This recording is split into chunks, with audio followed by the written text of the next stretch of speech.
بسم اللہ الرحمن الرحیم۔ تاریخی اعتبار سے امام حسن کے حالات و واقعات، بچپن کیسے گزارا، جوانی کیسے گزاری، کس کے دور میں کس طرح سے امام علیہ السلام کی سیرت سامنے آئی۔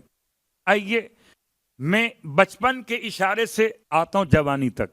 لوگ تلاش کرتے ہیں کہ مولا حسن مجتبی علیہ السلام کتنے بہادر تھے، تلوار کب چلائی، شجاع کیسے تھے۔ تو آئیے پہلا جملہ جناب سیدہ فاطمہ الزہرا صلوات اللہ علیہا اپنے دونوں شہزادوں کو لیے ہوئے پیغمبر کی خدمت میں آئی ہیں کہ میرے دونوں بچے ہیں، آپ انہیں بانٹ دیجئے، انہیں میراث دیجئے۔ اللہ کے رسول نے اپنی میراث سے بزرگی اور شرافت یا سرداری وہ عطا کی دو باتیں امام حسن کے لیے، اور اپنی میراث سے دو باتیں جود و کرم اور شجاعت عطا کی مولا حسین کے لیے۔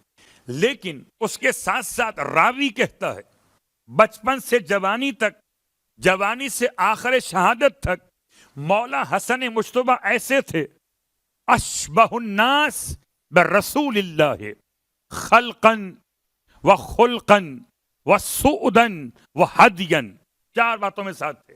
نمبر ایک، رسول خدا کی ایسی شبیہ تھے کہ چہرہ مثل محمد کے تھا۔ رسول خدا کی ایسی شبیہ تھے کہ اخلاق مثل محمد کے تھے۔ رسول خدا کی ایسی شبیہ تھے کہ آپ کا سرداری کا انداز مثل محمد کے تھا۔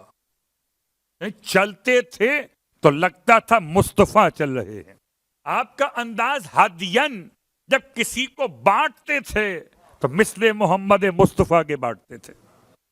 امام حسن نے رسول خدا سے چار باتوں میں شباہت حاصل کی۔ ایک شباہت پیغمبر کی یہ والی، البتہ ایک اور شباہت وہ کون سی ہے؟ جب پوچھا گیا سورہ الانفطار کی آیت نمبر 8 کے ذیل میں فی ای سورۃ ما شاء رکبک، بتائیے مولا حسن کہ اس آیت کی تفسیر کیا ہے۔ آیت کے الفاظ کے فی ای سورۃ ما شاء رکبک، خدا نے جس صورت میں چاہا انسان کو مرکب کر دیا۔ شکم مادر میں انسان کی شکل و صورت۔ ارشاد فرماتے ہیں مولا امام حسن مجتبی علیہ السلام، خدا نے میرے بابا امیر المومنین کو شبیہ رسول خدا بنایا، خدا نے میرے بھائی حسین کو شبیہ فاطمہ زہرا بنایا، خدا نے مجھے شبیہ ختیجہ طاہرہ بنایا۔ تین شباہت امام نے بیان فرمائی، مولا کائنات کی الگ، مولا حسین کی الگ اور اپنی الگ۔ آپ کی ایک شباہت پیغمبر سے، ایک شباہت ختیجہ طاہرہ سے، اور یہ خود مشہور ترین جملہ ہے۔ شباہت ختیجہ طاہرہ دو شخصیات میں آئی ہے، ایک جناب زینب کبریٰ میں، ایک امام حسن مجتبی میں۔ آئیے بچپن سے شباہت کا انداز سامنے آیا، اور بچہ گہوارے میں لیٹ کر جانب آسمان رخ کیے ہوئے، کسی نے پوچھا یہ کیا دیکھتے ہیں؟ کہا یہ لوہے محفوظ کا مطالعہ کرتے ہیں۔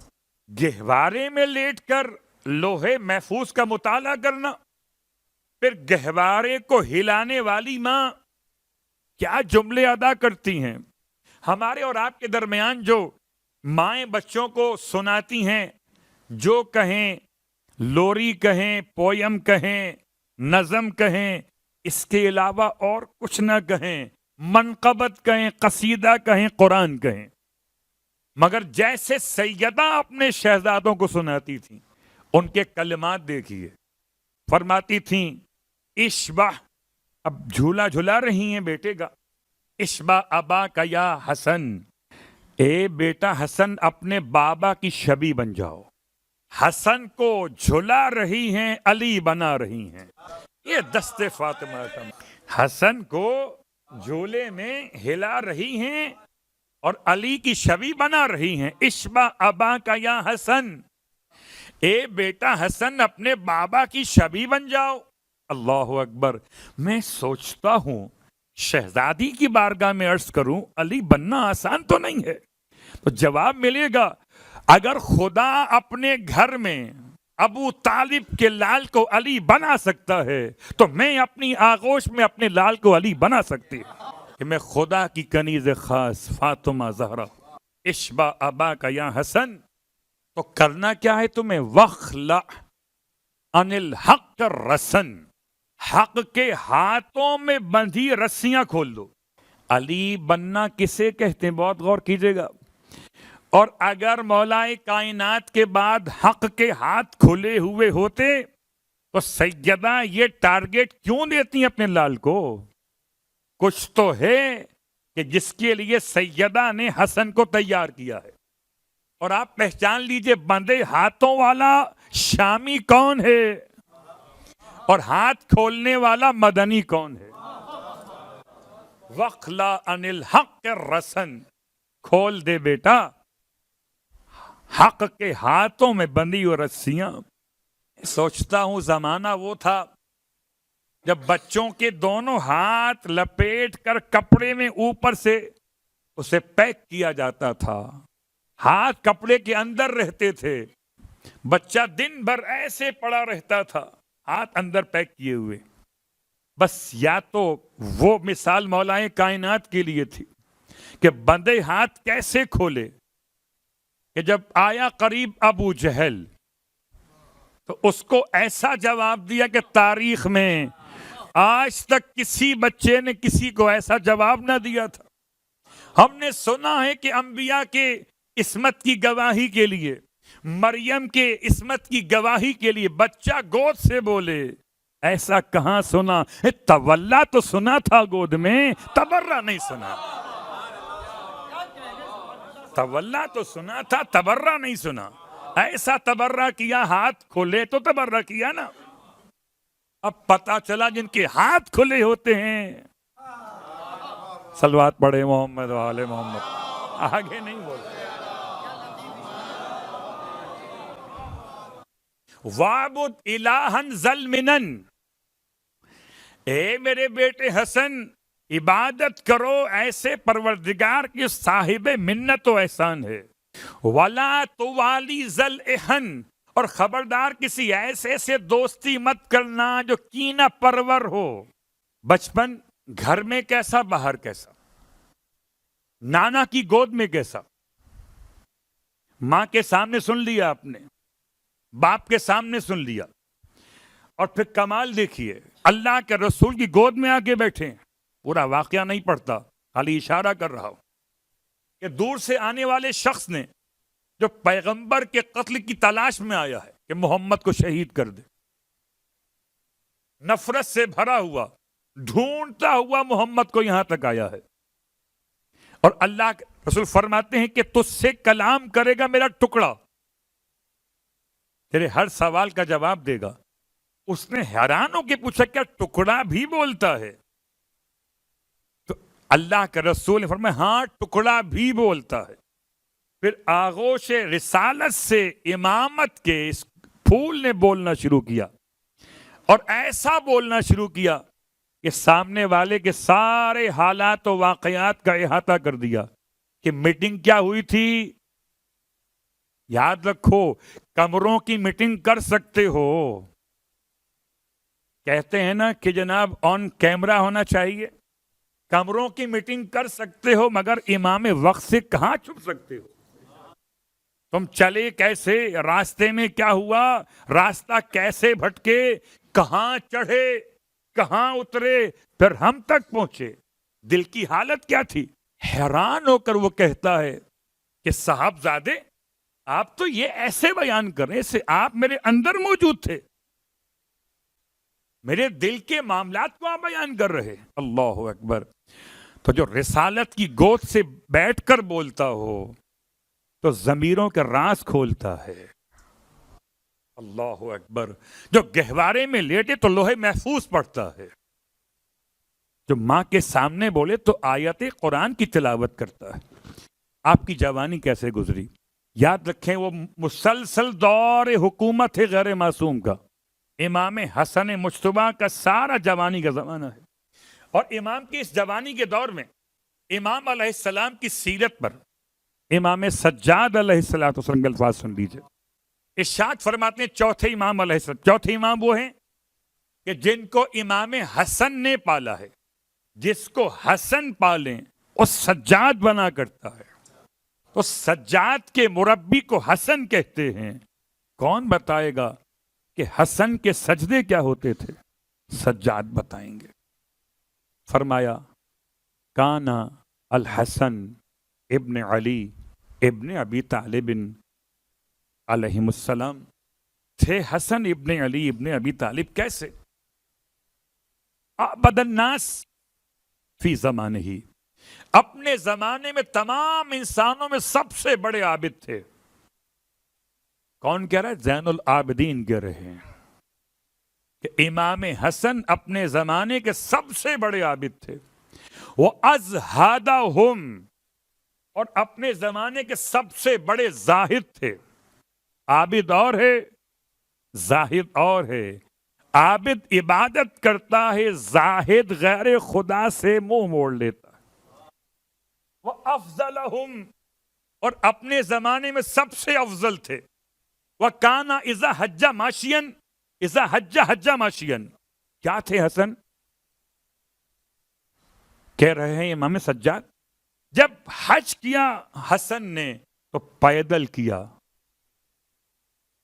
اور کبھی کبھی تو آپ پا برہنہ چلے، ننگے پاؤں چلے. پیدل حج کتنے کیے؟ 25 حج پیدل کیے. ان 25 حجوں میں اکثر حج آپ ننگے پاؤں چلے. آج کا حج نہیں ہے، آج تو راستے بنے ہوئے ہیں، ہموار ہو چکے ہیں شارع عام کے طور پر. آج اگر کوئی پیدل بھی چلے تو راستوں میں چلے گا نا، نہ کہ پہاڑوں پر، نہ شیب میں، گھاٹیوں میں. امام حسن مجتبی علیہ الصلوۃ والسلام جبکہ معصوم کے دور میں مدینے سے مکہ پیدل چلنا اتنا آسان نہ تھا. سواری پر چل کے لوگ 5 دن میں پہنچتے تھے، اور امام حسن 25 حج کیے اور سب پیدل. ان میں سے اکثر آپ نے حج کیے ننگے پاؤں چلتے ہوئے. کون بیان کر رہا ہے؟ امام سید سجاد. اب آئیے آج کی حد تک بات کو یہاں روکتے ہوئے امام کے اپنے الفاظ مقدس سے ایک جملہ آپ کی خدمت میں، اور اسی پر بات تمام کر دیں گے. تو بچپن سے جوانی تک امام حسن کی تمام تر سیرت و واقعات بیان کرنا، کیا انداز عبادت تھا، سن لیا. کیا انداز سخاوت تھا، ایسی سخاوت کرتے تھے. اللہ اکبر، کہ مانگنے والا آپ کی خدمت میں، اور آپ نے 70,000 درہم اور 500 دینار سرخ سائل کو عطا کر دی. آج اگر 70,000 کی بات کریں تو شاید نوٹ بڑے بڑے ہوں تو ذرا جیب میں آنا آسان ہوں گے. اور آپ کو تو معلوم ہے کہ بڑے نوٹ کے مسئلے بڑے ہوتے ہیں، وہ الگ موضوع ہے. چھوٹے نوٹ کی آسانی الگ ہوتی. اس زمانے میں سکے تھے، باقاعدہ ایک مزدور لے کر آیا گیا، جو مزدور اٹھائے گا بھر کے سکوں کو. اب اگر سکوں کو مزدور اٹھائے گا تو اس کی مزدوری کون دے گا؟ جس کو پیسے ملے. سلام ہو کریم پر، سلام ہو کریم اہل بیت پر، اپنے دوش مقدس سے اپنی آبا اتارے اور مزدور کو دی کہ مزدوری میں آبا لے لے اور سکے اس کے گھر تک پہنچا دے. ایسا عطا کرنے والا. اللہ اکبر، کہ کبھی کوئی سائل امام حسن مجتبی کے در سے خالی ہاتھ نہ گیا. ایک اور روایت آپ کی خدمت میں، گفتگو تمام. سرکار امام حسن مجتبی علیہ الصلوۃ والسلام 2 علاج بتا کے گئے ہیں اور ایک دعا. باقی باتیں انشاءاللہ کل. 2 علاج کیسے؟ ایک بڑا مشکل مسئلہ، علاج نظر بد کا علاج. نظر بد کیا ہے، اس کی تفصیل کیا ہے، ہو سکتا ہے پوری ایک طویل گفتگو ہو سکتی ہو. لیکن اگر کوئی آپ سے پوچھے قرآن میں اس کا حوالہ جی موجود ہے. سورہ قلم کی آیت نمبر 51-52 نظر بد کے بارے میں. نظر بد کا مطلب انسان کی آنکھوں سے نکلنے والی ریز، شعائیں، انسان کے اندر کے اعتبار سے اتنی یا تو حسین ہوتی ہیں یا زہریلی ہوتی ہیں. آپ کو تو اندازہ ہے کہ جیسی لائٹ رکھیں گے آپ ویسی ہی روشنی آپ تک پہنچے گی ریس کے اعتبار سے. تو اندر اگر شفقت و محبت ہوگی تو آنکھوں کے نگاہ کے انداز میں رافت اور رحمت ہوگی. اور اندر اگر حسد و جلن تو آنکھوں میں وہی اثر ہوگا. شاید اس سے پہلے یہ بات سمجھ میں نہیں آتی تھی. آنکھوں سے کیا اثر پڑ سکتا ہے؟ کوئی دیکھے تو کیا فرق پڑتا ہے؟ یاد رکھیے گا ایسے ہی اثر پڑتا ہے جیسے آنکھ اتنی صلاحیت رکھتی ہے کہ ایک مرتبہ اگر اٹھے تو آسمان تک پہنچ جاتی ہے. اور یہ میں نہیں کہتا، خود امام کے الفاظ. زمین سے آسمان کا سفر کا ایک نگاہ بشر مد البصر ایک کافی ہے. جو آنکھ وہاں تک پہنچ سکتی ہے وہ آپ تک بھی پہنچ سکتی ہے. اللہ اکبر. اسی لیے امام فرماتے ہیں کہ جب کبھی نگاہ بد کو محسوس کرو تو تمہیں چاہیے سورہ قلم کی آیت نمبر 51 آیت نمبر 52 کی تلاوت کیا کرو. وَإِن يَكَادُ الَّذِينَ كَفَرُوا لَيُزْلِقُونَكَ بِأَبْصَارِهِمْ لَمَّا سَمِعُوا الذِّكْرَ وَيَقُولُونَ إِنَّهُ لَمَجْنُونٌ وَمَا هُوَ إِلَّا ذِكْرٌ لِلْعَالَمِينَ. 2 آیتیں مکمل. ترجمہ کیا ہے؟ وہ چاہتے ہیں کہ تجھے اپنی آنکھوں سے زخمی کر دیں. عجیب ترجمہ ہے. وہ چاہتے ہیں کہ تجھے اپنی آنکھوں سے زخمی کر دیں. کب؟ لما سمعوا الذکر، جب تجھ سے سنتے ہیں ذکر خدا. پیغمبر ایسی عمدہ تلاوت کیا کرتے تھے کہ کفار مکہ پیغمبر کو کھا جانے والی آنکھوں سے دیکھتے تھے. ایسے گھور کے کیا دیکھ رہے ہو؟ ارے کیا کچا کھا جاؤ گے؟ یہ محاورہ ہے کہ نہیں؟ صلوات پڑھے محمد علیہ. اللہ اکبر. وما ہوا الا ذکر للعالمین. اور یہ جو آپ کی زبان پہ ذکر ہے یہ تو اللہ کی طرف سے. سورہ قلم کی 2 آیتیں.